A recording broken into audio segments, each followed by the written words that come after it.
Well, welcome from Asuncion, Paraguay. I'm Caleb Jones, and this is the Alpha Male 2.0 podcast. If you were not aware, I have another podcast that I do every week, just like this podcast, called the Sovereign CEO Podcast. In that podcast, I talk about international lifestyle, moving to other countries, setting up your own international location-independent business. I cover all those topics in that podcast. So I do that podcast once a week and this podcast once a week. If you want that podcast as well, you should go to calebjones.com, CalebJones, click podcasts, and I'm on all the usual podcast platforms. You can subscribe there.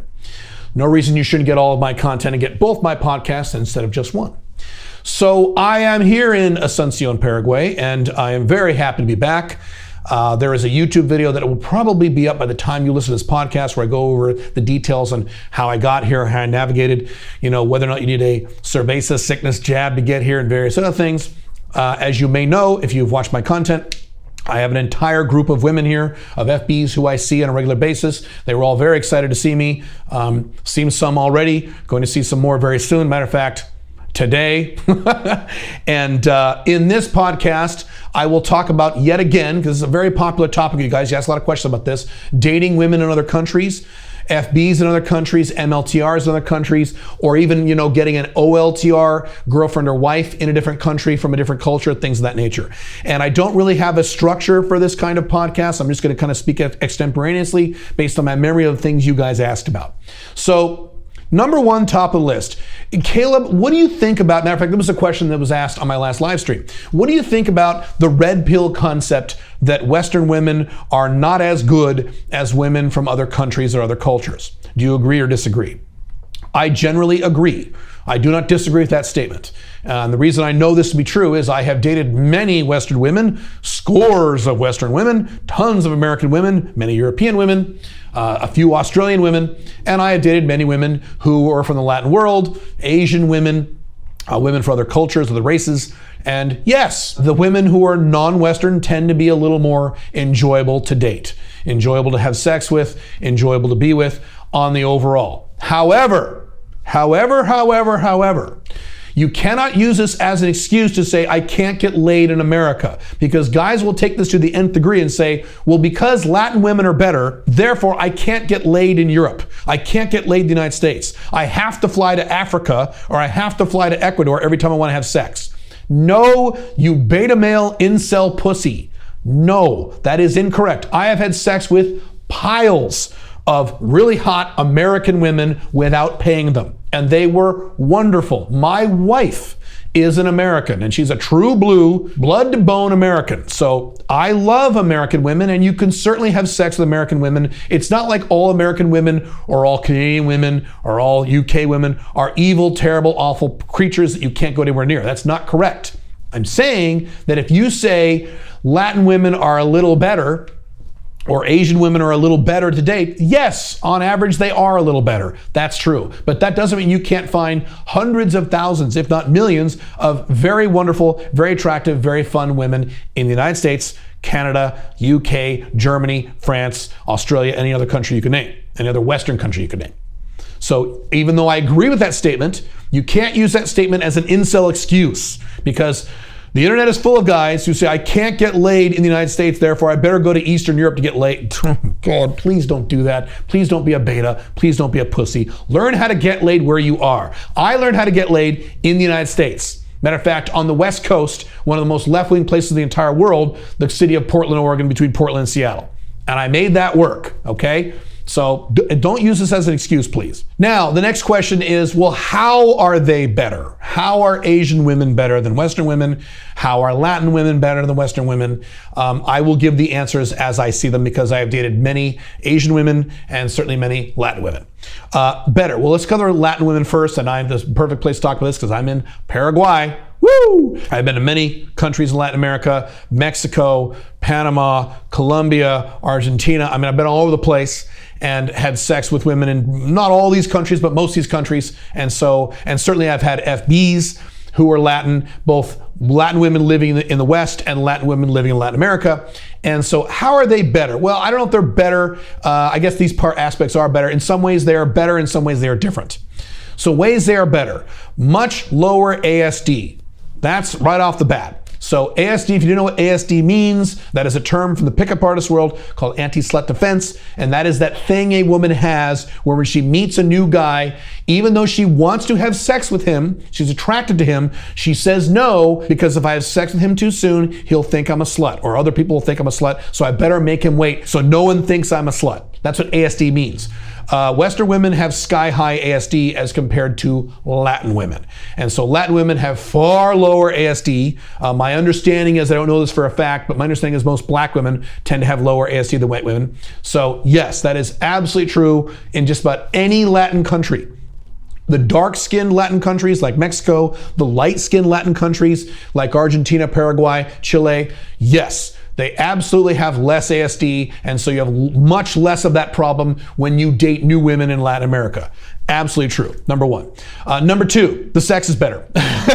Now again, I'm making a generalization, okay? I'm not saying sex with all American women is awful. Oh no, I've had sex with many American women that was mind-blowing and amazing, including sex with some women from the UK, which was mind-blowing and amazing. So yes, but on the overall, in terms of the average overall American experience versus the average overall Latin woman experience, you're gonna see a difference, and it's a whole different thing. Having sex with a Latin woman who lives in Latin America, I do not mean a Mexican girl, by the way, who was born and raised in the United States. So when I'm talking about Latin, I mean culturally, not racially. Race doesn't mean much if you were born and raised in the United States. If a Korean girl was born in the United States and raised in the United States, she looks Korean, but she's an American. She's Western, right? So same thing with Latin.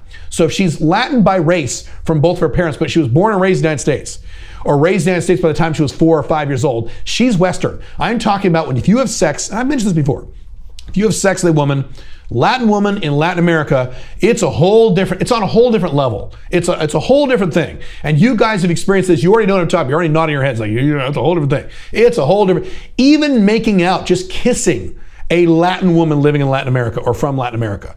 It's a whole different thing. I remember years ago, 10 plus years ago, 15 years ago, long time ago, when I first started into the dating world as an alpha male 2.0. And I started going on lots of first dates. And I made out with a woman who was from Mexico. Not born and raised in the United States, a Mexican girl from Mexico. And we made out in a bar or something, or on a couch. And I was like, whoa, this is totally different than making out with a Western white girl. Goddamn, again, not that making out with Western white girls is bad, okay? I love me my Western white girls. Love them. But I'm just saying it's a whole different thing, and it's good. It's a very, very good thing. Now, let's talk about how they are different, not necessarily better. Generally speaking, Latin women are higher drama. Okay, you're gonna get more drama and bullshit, that kind of thing, from Latin women. However, I have found a loophole, and that is where I am right here, Paraguay. The Paraguayans are the relaxed Latin people. They are fiery, they are more emotional and fiery than Westerners, but they're not nearly as emotional and fiery as other Latin women, as Colombians, Ecuadorians, Mexicans. They're nowhere near that level. It's not like they're constantly honking and screaming at each other in the streets like most other Latin countries are. You get some of that. There is some of that. And I'm not saying you'll get zero drama. I'm just saying it's a little less of that emotional flair that you get from other Latin women. But that, just be aware, that is a negative of Latin women. You're gonna get more drama, okay? That's just the way it works. Also, very similar to when you date an Asian woman, you're gonna get a lot more family shit from a Latin woman. A Latin woman's whole life is her family, very similar to an Asian woman. Their family is everything, and often their family is full of a bunch of drama queens just like they are, and they have all kinds of drama and infighting and anger and screaming arguments, and that is the norm for the Hispanic/Latin experience. That's just how they are. And some of that might bleed over to you if you have a serious relationship with a Latin woman. Just prepare for this and get ready for this. The stories I have been told by various Latin women I have dated, including the ones in Paraguay, but all over the place, about the horrific shit that goes on in their families.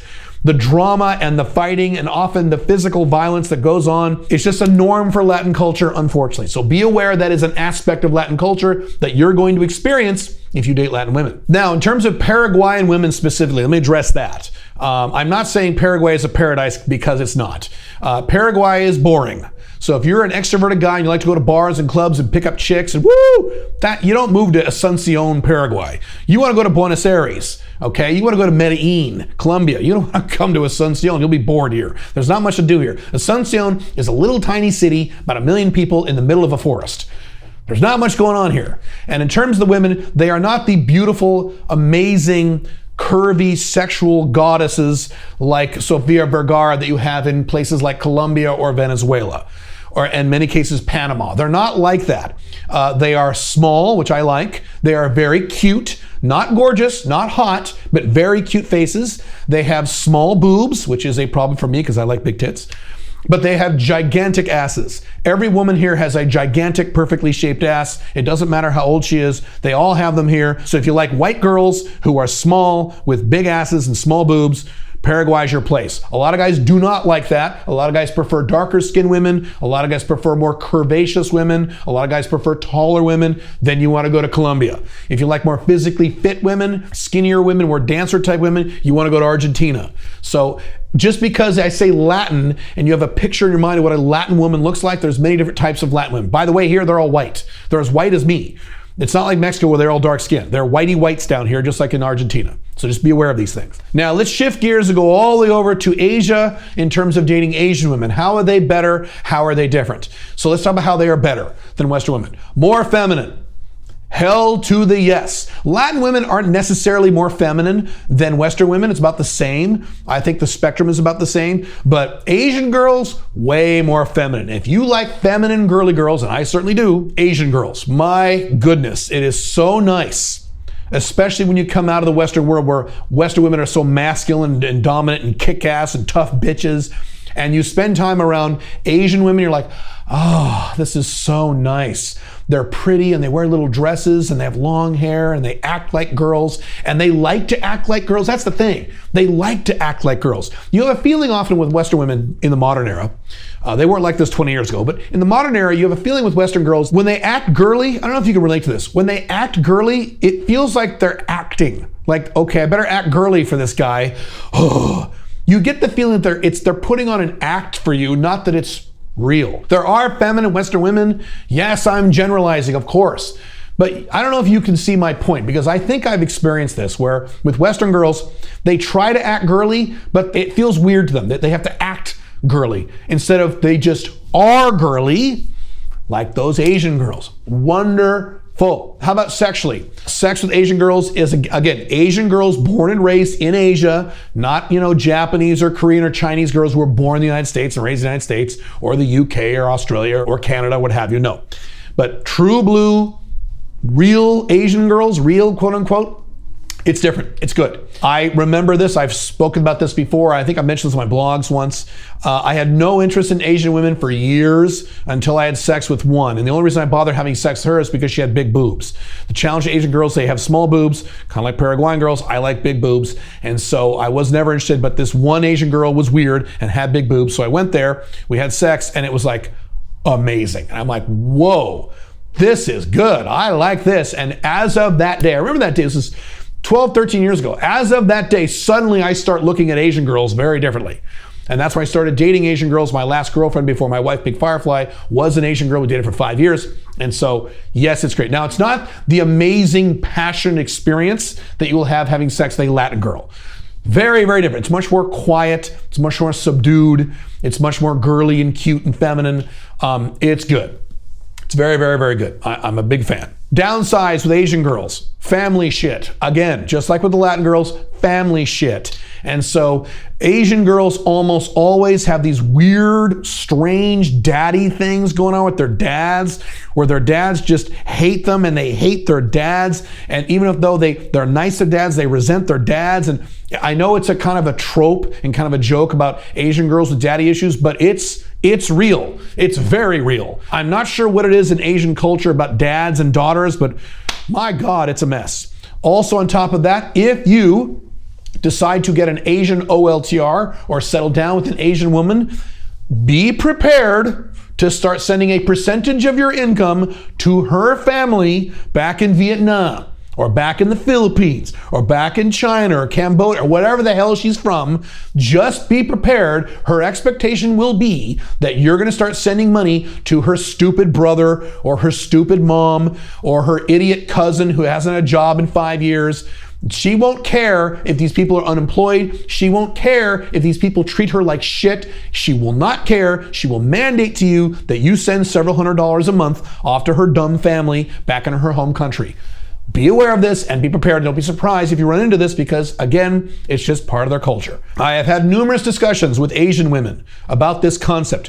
Why are you sending money to your brother who doesn't have a job and hasn't had a job in 5 years? Why are you sending money to your mom who screams at you and calls you a slut and treats you like shit and disowns you all the time? Why are you doing this? As always with cultural societal programming, they don't have an answer because there is no rational answer. They say, oh, well, it's my family. It's my family. It's my family. What have I talked about when I talk about societal programming? The strongest form of societal programming is cultural societal programming. And Asian girls and Asian men and Indian men are raised to believe that you must worship your family for the rest of your life, no matter how horrible they are, no matter how old you get. And just be aware of this dynamic if you get into a serious relationship with an Asian girl. Obviously, if you have an Asian FB or low-end MLTR, do whatever you want. It won't really affect you, but I'm just warning you about these things. So I could go on and on for hours about this topic. Maybe we should do a live stream about dating women in other countries. Maybe we should do that. But that covers some of the questions I've been getting. I am certainly more than willing to discuss this topic further on future podcasts or future YouTube videos. If you want more of this, please leave a comment and let me know. Otherwise, I will see you in the next podcast next week. Have fun. Bye.